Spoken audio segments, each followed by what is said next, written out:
Earth is a beautiful yet fragile system. Its climate hangs in a delicate balance.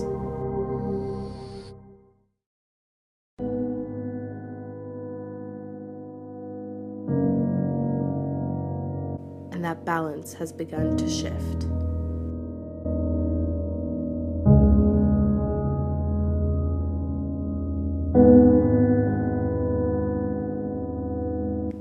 Humanity is on its way to permanently changing the world we live in.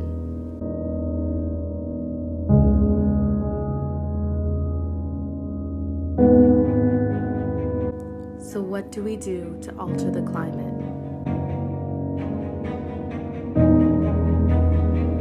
We extract and burn fossil fuels as if our lives depend on it.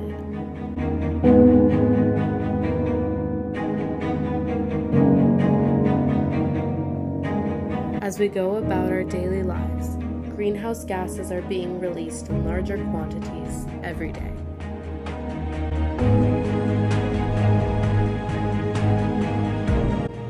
Temperature and CO2 levels rise more every year, and yet most of us continue to ignore it. Harming the planet has resounding impacts on society. Mass displacement, desertification, food and water shortages,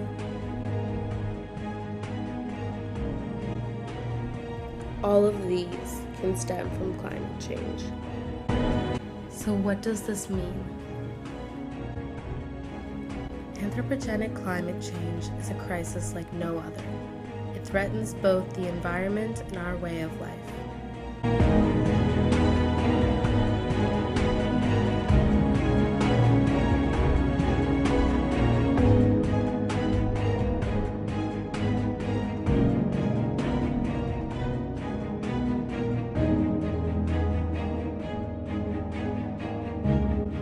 New Orleans and other coastal cities are especially susceptible to the effects of an altered climate. The passion and culture that exists could soon be gone. So what do we do? In short time on Earth has created a lot of now pressing issues, the most overreaching of these being climate change. Greenlight New Orleans is a 501c3 registered nonprofit working in the New Orleans area to combat this issue and other effects on our society. My name is Andreas Hoffman, and I am the director and founder of Greenlight New Orleans. I started installing light bulbs at the end of 2006 and officially became a non-profit in the beginning of 2007. Definitely for me, Katrina was an eye-opening experience, and in many different ways, in many personal ways, but also in an environmental way. Right. For me, it was it's partially man-made, but partially it is an environmental disaster, and brought the reality of climate change definitely closer to home. Big cities tend to contribute to a higher scale of CO2 emissions, while large industrial farms bring methane and other waste.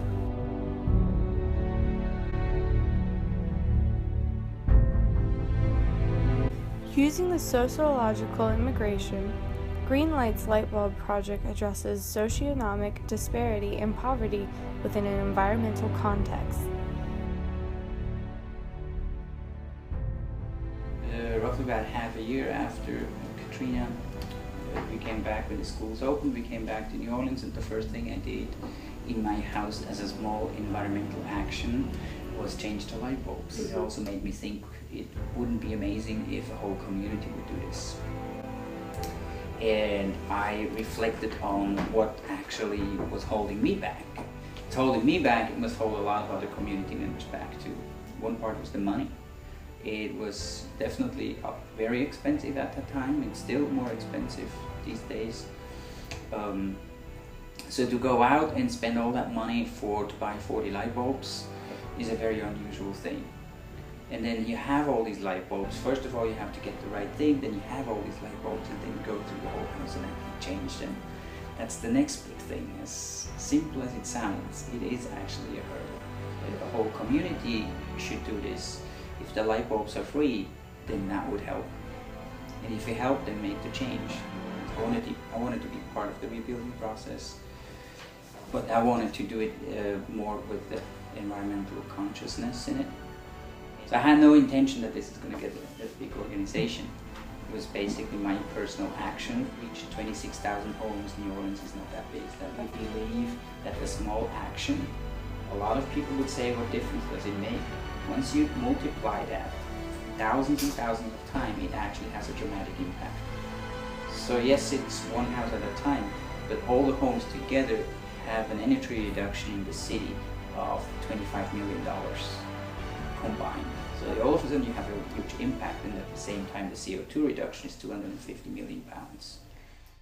Greenlight is an especially interesting case, as there are two projects featuring two sides of the spectrum of mitigation techniques.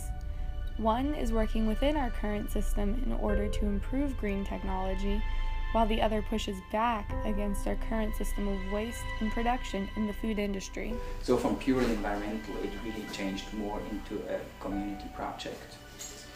And we know that we're going to be done with the light bulbs at one point. With the garden program, there is the environmental aspect still of the CO2 reduction. But at the same time, it has a financial aspect, the financial reduction, and it has a community aspect. And the community aspect in the garden program is hugely important. So eventually the end vision is that when you have thousands of gardens in the city, that people connect to each other. They share seeds, they share food, and they help each other out. So most people who apply for the program have heard from a friend, family member, or co-worker. They apply to the program. The difference to the light bulb is that before we send the volunteers out with the garden and with the soil and the plants, they have to take a class. So that gives you more investment, but at the same time it's important that people know what to do to be successful. Then we guide them through the process of growing, and as a return what we want from them is information.